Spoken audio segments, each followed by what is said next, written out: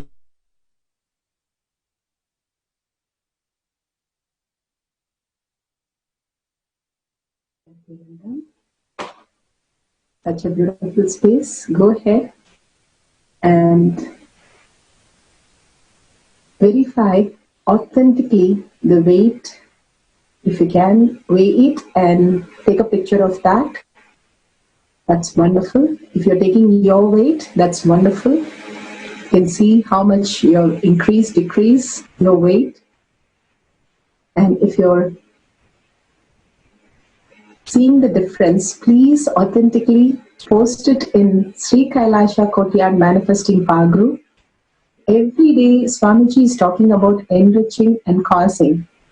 Such a beautiful space.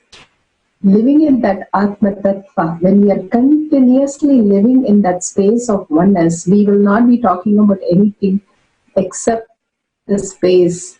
How Swamiji said, the Parandama, Paramashiva, and Parashakti, again and again, how he experienced his Guru continuously. There is no other thought current even in him. Iota of thought current. Whatever goes on, he is only in the space of oneness with Paramashiva and making it happen for all of us the same space.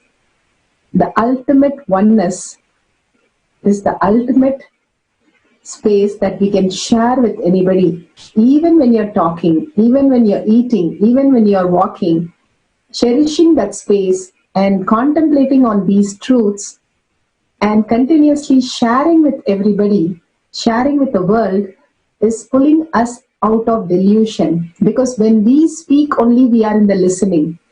Continuously, when we are in hearing, we are not in listening. But when we speak, that is when we are 100% in listening. So, sharing is pulling us out of delusion. When we speak the words of Atmatattva, living Atma as the ultimate reality, and going and causing people, at least in 10 groups, share and call them for Swamiji Satsang, for the weekend programs, the ultimate gift that Swamiji is giving the world. Even though they don't understand anything, he goes on showering, goes on showering.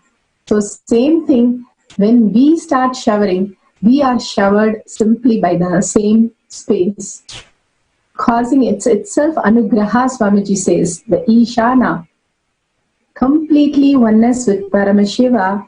When you cause, the other person simply starts living in that reality as yours, because you are in such a oneness space with Paramashiva. That is causing.